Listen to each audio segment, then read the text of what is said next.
MC3 in the real world. 2. Retail. Where seconds matter, emotions shift quickly, and multicultural expectations collide long before anyone speaks a full sentence. Retail is one of the fastest-moving communication environments in the world. Conversations unfold in fragments, brief glances, partial questions, rushed explanations, and quick reactions to shifting customer expectations. In retail, communication does not happen in long, considered interactions. It happens in seconds, often while the customer is carrying emotional residue from somewhere else entirely. A customer's tone may reflect their day, not the store. Their irritation may reflect fatigue, not service. Their politeness may reflect cultural upbringing, not satisfaction. Retail is a landscape where communication collapses easily, because the space between stimulus and response is so small that neither the customer nor the staff member has time to regulate. Everything moves faster than thought. The customer reaches for something, changes direction, asks a question indirectly, or masks uncertainty with confidence. The staff member tries to interpret intention instantly, often while juggling other customers, procedures, and environmental noise. Under these conditions, miscommunication is not an exception, it is the default unless someone consciously stabilizes the interaction. This is where MC3 becomes essential. Retail workers do not have long conversations to decode nuance. They have moments. A glance is a signal. A hesitation is a story. A tone shift is a warning. MC3 gives staff the ability to read these signals as fluently as they read price tags. Retail is uniquely sensitive to cultural variation. Expressions of need vary across cultures not just in language, but in behavioral script. One customer may approach assertively, expecting efficiency. Another may approach indirectly, expecting relational warmth. Another may avoid eye contact and wait to be approached, not because they are shy, but because their cultural script discourages initiating assistance. Without cultural awareness, staff misread these scripts and respond in ways the customer interprets negatively. Imagine a customer from a direct culture asking, "Do you have this in another size?" The tone is brisk, efficient, and confident. To staff from a more relational culture, the tone may feel abrupt or demanding. They respond with defensiveness or clipped politeness. The customer interprets that politeness as unwillingness to help. Both believe the other is being difficult. Neither realizes the issue is cultural tempo, not intention. This is a collapse born not of conflict but of tempo mismatch. MC3 teaches staff to recognize that the customer's tone reflects their communication culture, not their attitude. The pace regulator becomes a quiet translator here, slowing the staff member internally so they can meet the customer's rhythm without tension. On the opposite end, some customers express dissatisfaction indirectly. They circle around the problem. Their tone softens. Their phrasing becomes vague, "I'm not sure this is exactly what I expected." A staff member from a direct culture may interpret this vagueness as indecision or even manipulation. But the customer may be signaling disappointment delicately, to protect harmony. If the staff member responds too literally, "So you don't want it," the customer feels exposed. The conversation collapses. MC3 reveals that indirect critiques are culturally structured, not evasive. The thread keeper helps staff hold the underlying meaning while the customer expresses it gradually. Retail also contains linguistic vulnerability. Many customers speak in a second or third language. They simplify sentences, avoid complex vocabulary, or hesitate mid-phrase. Staff often mistake this for uncertainty rather than limited expressive bandwidth. Customers may fear being judged, so they keep interaction short, polite, and emotionally restrained. If a staff member rushes or interrupts, the customer's anxiety spikes. They retreat further into simplicity, which staff may misread as lack of interest. The emotional buffer prevents this spiral. When staff use tone to reassure the multilingual customer that there is time and space to speak, the customer's expressive capacity expands. Their confidence grows. They reveal more information. The interaction becomes smoother. Retail is also shaped by status perception. In some cultures, the customer expects high deference.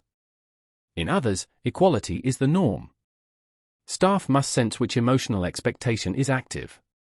Without this awareness, a well-intentioned staff member may either appear too casual or too formal. Both can create emotional friction.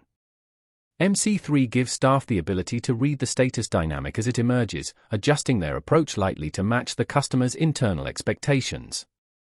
Another complexity is emotional carryover.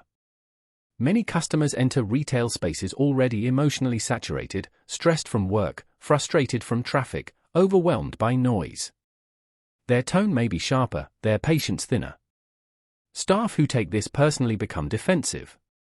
Staff who misread it as dissatisfaction escalate tension. But MC3 reframes emotional carryover not as a problem, but as a predictable human pattern. Once staff read the emotional weather early, they can respond with calm rather than reactivity. Consider the moment when a customer storms up to the counter saying, "This isn't what I ordered." The staff member, unprepared, hears hostility and braces. But MC3 awareness reveals that tone sometimes reflects accumulated stress, not anger directed at staff. A gentle, grounded tone on the staff member's part reduces the emotional spike. The customer, feeling emotionally met rather than resisted, softens. The collapse reverses before it escalates. Retail is full of these micro-interactions, volatile at the surface, predictable underneath. Cultural assumptions also influence how customers ask for help. Some cultures view asking questions as a normal part of shopping. Others see it as a burden to staff. Some expect staff to approach them. Others expect staff to wait for their signal. Staff unaware of these patterns may approach too soon or too late, creating discomfort. MC3 helps staff recognize approachability cues across cultures: eye movement, stance, hesitation, or the speed at which a customer scans shelves. Another key moment in retail is service recovery.